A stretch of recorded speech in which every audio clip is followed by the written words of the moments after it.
Assalamualaikum warahmatullahi wabarakatuh. Selamat siang, Tribuners. Jumpa lagi dengan saya, Farisal Syam. Tentunya seperti biasa, setiap hari pukul 14 WITA atau jam 2 siang, kita ada live report Tribun bersama jurnalis-jurnalis kami dari berbagai daerah di Sulawesi Selatan dan Sulawesi Barat.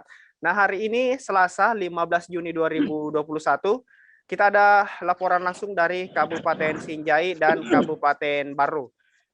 Tribuners, di Sinjai baru-baru ini puluhan kepala desa melaksanakan studi banding di Pulau Jawa, dan studi banding ini belakangan diprotes atau dikecam kelompok mahasiswa dan beberapa kelompok di Kabupaten Sinjai, dan bahkan hari ini terjadi unjuk rasa di Kabupaten Sinjai. Untuk informasi lebih lanjut, kita sudah terhubung dengan jurnalis Tribun Timur di Kabupaten Sinjai, ada Syamsul Bahri. Selamat siang, Syamsul Bahri. Selamat siang, Bung Fahrizal. Baik, Bu dan Syamsul selamat siang Tribun Timur dimanapun Anda berada. Baik Syamsul Bahri. Kepala desa yang melaksanakan studi banding ini diprotes oleh mahasiswa hari ini. Bisa dijelaskan bagaimana bentuk protes mahasiswa dan mengapa mahasiswa melayangkan protes atas studi banding yang dilakukan puluhan kepala desa ini? Baik, jadi perlu saya sampaikan bahwa tadi pagi hingga siang hari ini sejumlah mahasiswa dari Pergerakan Mahasiswa Muslim Indonesia Kabupaten Sinjai melakukan aksi protes kepada sekitar 50 kepala desa yang telah melakukan studi banding di Jawa, salah satu kabupaten di Jawa Tengah. Mereka diprotes oleh mahasiswa tersebut karena oleh mahasiswa melihat bahwa para kepala desa ini yang kurang lebih 50 orang hanya menghabiskan anggaran yang begitu besar karena mereka melakukan kegiatan studi banding di menjelang akhir masa jabatannya. Para kepala desa ini sendiri yang melakukan studi banding akan berakhir masa jabatannya pada bulan Juni ini, dan nanti pada Juli sudah tidak menjabat lagi sebagai kepala desa, sehingga oleh mahasiswa dan sejumlah masyarakat di Kabupaten Sinjai menilai studi banding itu tidak dapat memberikan dampak yang baik kepada desanya masing-masing. Seperti itu, Bung Fahrizal. Baik, Bung Syamsul Bahri, bisa dijelaskan lagi sejak kapan para kepala desa ini berangkat studi banding dan di mana saja tujuan mereka studi banding dan serta berapa hari mereka melaksanakan studi banding? Iya, mereka telah berangkat sekitar 1 pekan lalu dengan tujuan di Magetan di Provinsi Jawa Tengah melakukan studi banding, dan mereka ini setelah pulang dari daerah tersebut mereka disambut oleh aksi unjuk rasa oleh sejumlah mahasiswa di Kabupaten Sinjai yang tergabung dari mahasiswa Pergerakan Muslim Indonesia di daerah ini. Baik, Bung Sambah, apa saja yang menjadi poin tuntutan mahasiswa dalam unjuk rasa yang terjadi hari ini? Dan siapa saja yang ditemui, atau adakah pihak dari pemerintah Kabupaten Sinjai atau dinas terkait yang menemui mahasiswa untuk menerima aspirasi mahasiswa ini? Baik, jadi tadi itu melakukan aksi di pagi hari. Pertama, titik aksinya mereka di depan kantor pemberdayaan pemerintahan desa PMD Kabupaten Sinjai. Namun sedikit dipicu keributan karena di tempat itu telah dihadang oleh sejumlah aparat desa yang telah melakukan studi banding itu. Mereka, para aktivis dari PMI ini, sebelum melaksanakan kegiatan orasi, spanduk mereka dicabut oleh beberapa oknum kepala desa di Kabupaten Sinjai, sehingga aksi tidak berjalan lancar di depan kantor pemberdayaan masyarakat desa Kabupaten Sinjai. Ada beberapa saya lihat tadi yang sempat mendapatkan pukulan dari beberapa oknum kepala desa dari aktivis ini, dan setelah batal melaksanakan aksi unjuk rasa di kantor PMD, mereka melanjutkan aksinya di kantor Bupati Kabupaten Sinjai, lalu berakhir di kantor DPRD Kabupaten Sinjai.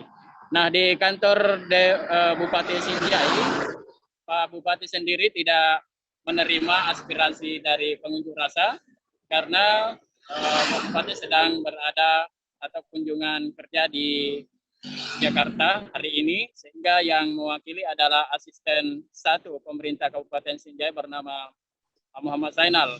Dan Pak Zainal sendiri menyampaikan bahwa apa yang menjadi tuntutan dari para demonstrasi, mereka akan menyampaikan ke Bupati dan akan membicarakan ke Kepala Dinas PMD terkait. Setelah melakukan aksi unjuk rasa di depan kantor Bupati tanpa berjalan lancar, dan mereka bergeser ke kantor DPRD Kabupaten Sinjai. Di sana juga melakukan aksi unjuk rasa dengan tuntutan yang sama. Tuntutannya yang pertama ada 5 poin di sini saya lihat. Yang pertama meminta Bapak Bupati melakukan evaluasi hasil perjalanan dinas yang dilakukan oleh Dinas PMD dan beberapa kepala desa di Kabupaten Sinjai. Kemudian meminta Bapak Bupati segera melakukan evaluasi kinerja kepada kantor Dinas PMD Kabupaten Sinjai. Dan selanjutnya poin ketiga meminta Bapak Bupati segera menyelesaikan permasalahan pilkades di Kabupaten Sinjai dan sampai hari ini belum terlaksana tahapannya. Dan yang keempat, Pak Rizal meminta DPRD agar turun melakukan pengawasan hasil studi banding yang telah dilaksanakan oleh Dinas PMD dan Kepala Desa. Dan yang terakhir adalah meminta Dinas PMD menjabarkan hasil studi banding dan persiapan tahapan pilkades yang akan dilakukan tahun ini. Seperti itu, Bung Fahrizal. Baik, terakhir Bung Samba, bagaimana dengan mahasiswa sendiri? Apa ada tanggapan terkait unjuk rasa yang mereka lakukan hari ini? Iya, jadi di kantor DP sendiri ada beberapa anggota dewan yang menerima aspirasi mereka yang dikoordinatori oleh Nurpa Damayanti dan Muhammad Takdir. Anggota dewan tersebut akan membicarakan dengan pimpinan mereka dalam waktu dekat ini, kemudian akan memanggil pihak PMD bersama pemerintah Kabupaten Sinjai dan beberapa kepala desa yang terlibat dalam studi banding di akhir masa jabatan itu. Selain itu, mereka juga lapor kepada beberapa kepala desa yang sempat melakukan aksi kekerasan tadi kepada pengunjuk rasa di kantor Mapolres Kabupaten Sinjai. Seperti itu, Bung Farizal. Baik, kita punya wawancara dengan pengunjuk rasa atau yang mewakili pengunjuk rasa, yakni Koordinator Aksi PMI Sinjai, Syahrul. Berikut wawancara jurnalis Tribun Timur. Menganggap bahwa aksi yang kami lakukan sebenarnya adalah aksi yang terkonsolidasi, tapi malah kedatangan kami di pemerintah desa malah dianggap sebagai aksi anarkis. Kenapa saya katakan seperti itu? Bahwa dengan awal kedatangan kami di sana langsung disambut dengan beberapa tendangan. Itu saat menyampaikan aspirasi atau belum? Belum. Baru kami mau menyampaikan aspirasinya, malah langsung ditarik spanduk dan kami melakukan penendangan. Dan saya selaku koordinator lapangan yang berdarah dengan beberapa tendangan dan tinju yang dilakukan oleh oknum-oknum Pemdes dengan beberapa indikasi kepala-kepala desa. Beberapa orang termasuk sahabat kami, 6 orang yang terkena. Apa tuntutannya sebetulnya? Apa yang dianggap ganjil di situ sehingga kami menganggap bahwa pada dasarnya studi banding yang dilakukan oleh Pemdes dengan beberapa kepala desa itu hanya menghabis-habiskan anggaran. Kenapa? Ya.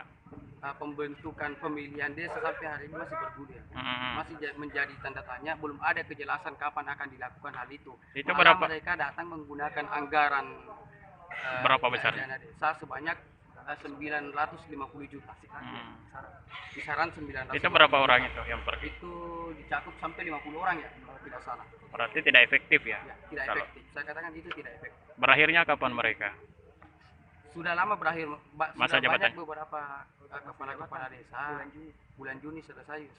Tapi masih tetap melakukan Mereka melakukan. studi banding itu. Ini yang menjadi pertanyaannya, kok kenapa harus dilakukan di akhir masa jabatannya mereka? Anggaran itu untuk bagaimana memperjelas ini pemilihan yang terjadi di desa, pemilihan desa. Baik, itu tadi keterangan dari koordinator aksi PMII Sinjai, Syahrul, terkait aksi unjuk rasa mereka memprotes studi banding atau kunjungan kerja puluhan kepala desa di Kabupaten Sinjai. Kita harap persoalan ini segera diselesaikan oleh pemerintah setempat Kabupaten Sinjai, dalam hal ini Dinas Pemberdayaan Masyarakat Desa. Terima kasih kepada jurnalis Tribun Timur dari Kabupaten Sinjai sudah melaporkan. Baik, Tribuners, jangan kemana-mana karena kami akan kembali sesaat lagi di Live Report Tribun Timur bersama jurnalis kami dari Kabupaten Baru. Tetap di Live Report Tribun Timur.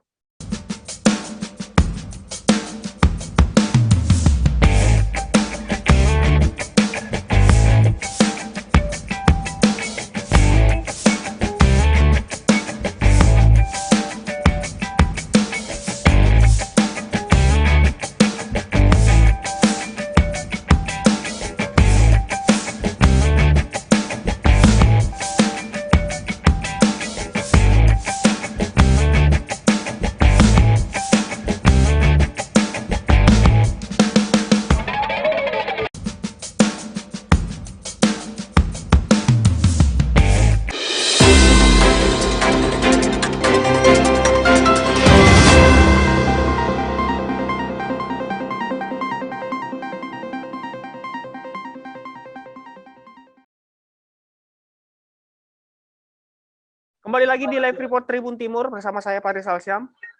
Tribuners, pandemi COVID-19 membuat pergerakan masyarakat tak seleluasa dulu lagi. Kini masyarakat dibatasi, tak bisa banyak melakukan aktivitas perjalanan seperti biasa. Efeknya masyarakat saat ini lebih memilih untuk berwisata atau mengunjungi tempat-tempat wisata di daerah untuk mengurangi kebosanan atau kepenatan mereka akibat pandemi COVID-19. Nah, yang menjadi masalah Tribuners karena tempat wisata dapat menjadi salah satu pemicu atau klaster munculnya klaster baru COVID-19, yaitu klaster tempat wisata. Nah, kita sudah terhubung dengan jurnalis Tribun Timur di Kabupaten Baru. Ada Darullah. Darullah akan menjelaskan bersama narasumbernya bagaimana Satgas COVID-19 di Kabupaten Baru dapat mengawasi tempat-tempat wisata yang marak pengunjung dari luar maupun dari masyarakat Kabupaten Baru itu sendiri. Kita sudah terhubung dengan Darullah di Kabupaten Baru. Selamat siang, Darullah. Ya, siang Pak Rizal. Baik, Darullah.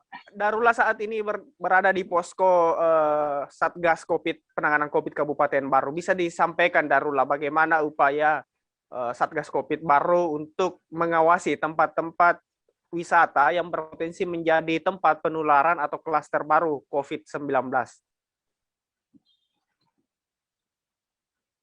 Ya, seperti yang kita ketahui bahwasanya di tempat wisata ada beberapa tempat wisata yang berada di Kabupaten Baru ini menjadi perhatian khusus bagi Satgas Kabupaten Baru.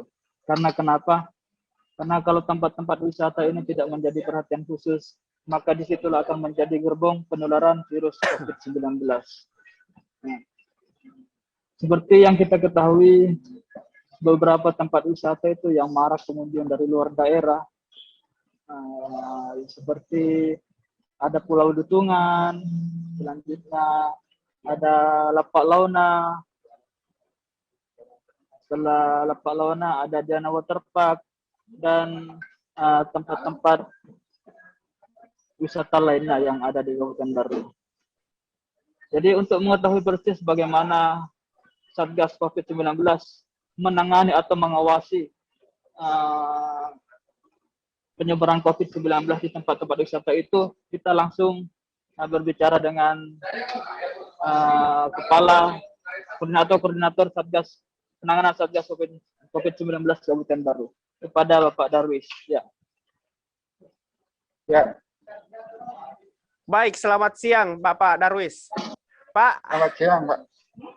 Seperti disampaikan jurnalis kami tadi, beberapa tempat wisata potensial yang ramai dikunjungi di Kabupaten Baru masuk dalam pengawasan tim Satgas Penanganan COVID Kabupaten Baru. Bisa dijelaskan, Pak, bagaimana Satgas COVID Baru mengawasi atau mencegah munculnya klaster baru di tempat wisata di Kabupaten Baru? Ya, baik, terima kasih. Dengan siapa ini, Pak Alfian ya? Ya. Pak Tarisal. Ya, terima kasih. Untuk tempat wisata, memang di Kabupaten Baru ini ada beberapa tempat wisata, kurang lebih ada 13. Tetapi dari tempat wisata itu ada jadi perhatian khusus dari Satgas. Ini ada 3 yang kita jadikan perhatian khusus karena dari data yang ada pengunjung di ketiga tempat wisata itu cukup banyak peminatnya. Ya, salah satu yang dari 3 itu saya bisa sebutkan di Pulau Dutungan yang terletak di Kecamatan Malusetasi, Diana Waterpark yang ada di Kecamatan Balusu, dan Lapak Launa yang ada di Kecamatan Tanikeriaja.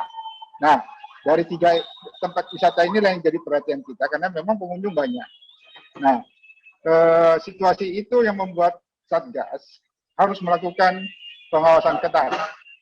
Jadi di tempat wisata di ketiga, utamanya tadi yang saya sebutkan, itu Satgas sudah bersurat ke dinas pariwisata yang menaungi wisata yang ada di Baru untuk melakukan beberapa item. Contohnya misalnya bagi pengunjung yang dari luar daerah itu harus memperlihatkan suket bebas COVID. Nah, mereka harus pakai masker. Nah, di dalam mereka tidak boleh berkerumun.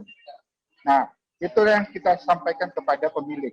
Nah, ketiga hal-hal yang sudah direkomendasikan itu misalnya dilanggar oleh pemilik tempat wisata atau pengelola wisata, itu ada teguran. Bahkan tidak menutup kemungkinan ada penutupan. Nah, karena itu tinggi sekali potensinya terjadi penularan.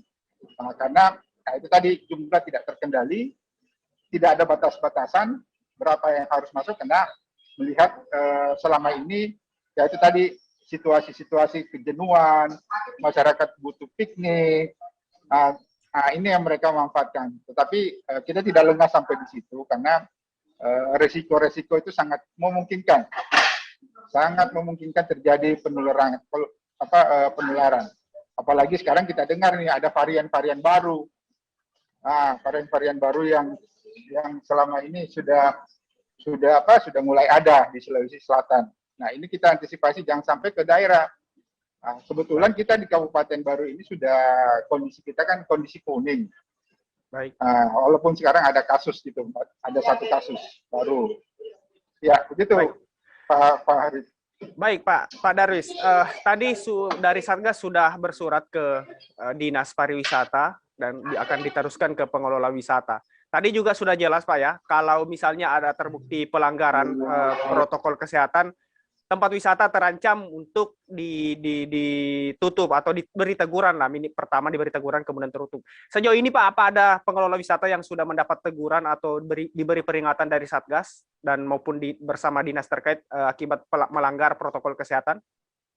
Sudah ada kita sampaikan karena Satgas ketika itu sudah melakukan sidak ke tempat-tempat wisata. Jadi kita setelah dari sidak, kita lihat di sana di lapangan, nah kita sudah buatkan rekomendasi bahwa surat ke dinas pariwisata untuk melakukan review di tempat wisata-wisata yang kita maksud gitu. Jadi kemarin sudah kita sampaikan ini teguran apabila melanggar lagi dengan sudah direkomendasikan dengan Satgas yang tidak boleh dilanggar, nah itu kemungkinan kita akan tutup. Jadi sudah ada surat yang kita sampaikan ke Kepala Dinas Pariwisata untuk diteruskan kepada pengelola. Baik. Pak, selain tempat pariwisata yang menjadi incaran dari Satgas Penanganan COVID untuk diperhatikan di Kabupaten Baru, apa saja sih Pak selain tempat wisata? Ya, ada memang potensi yang sangat kemungkinan berpeluang terjadi penyebaran virus. Sepertinya misalnya ada tempat-tempat kuliner yang setiap malam, katakanlah setiap malam Sabtu, malam Minggu itu sudah ramai. Nah, itu juga satu potensi. Nah, ini Satgas sudah merencanakan akan melakukan sidak pendisiplinan gabungan Satgas, TNI, dari Polri, dan dari Satpol PP. Nah, ini sudah kita rencanakan. Memang sangat berisiko, termasuk pasar juga. Pasar tradisional. Ya, seperti itu. Baik. Terakhir Pak Darwis, bisa disampaikan sedikit kepada masyarakat bagaimana update terkini COVID-19 di Kabupaten Baru dan beserta himbauannya bagi masyarakat khususnya Kabupaten Baru sendiri. Ya, tentu Satgas mengharapkan bagi masyarakat sangat penting untuk menjaga protokol kesehatan, tentunya 3M, dan kalau bisa dilaksanakan dengan 5M. Nah, ini juga sangat membantu. Jadi kami harapkan masyarakat taatlah protokol kesehatan, karena kasus sekarang kita ini sudah ada satu lagi yang baru. Nah, mudah-mudahan kasus ini, yang satu kasus baru ini tidak ada lagi kasus-kasus yang menyusul di belakangnya. Nah, mudah-mudahan ini kita ke depannya baru akan zero lagi. Ya, seperti itu Pak Rizal. Baik, terima kasih Pak Darwis. Seperti kata Pak Darwis tadi, kita harap tidak ada lagi penambahan kasus baru di COVID-19 di Kabupaten Baru dan kembali ke zero kasus. Terima kasih atas waktunya Pak Darwis. Selamat bertugas kembali. Baik Tribuners, sekian live report hari ini. Seperti biasa kita akan kembali besok di waktu yang sama dan tentunya ada laporan dari jurnalis-jurnalis kami di kabupaten dan provinsi lain di Sulawesi. Baik, saya Pak Rizal Syam undur diri, tetap patuhi protokol kesehatan, jaga kesehatan di masa pandemi ini dan tetap sehat tentunya. Sampai jumpa di lain kesempatan. Saya Pak Rizal Syam undur diri. Assalamualaikum warahmatullahi wabarakatuh.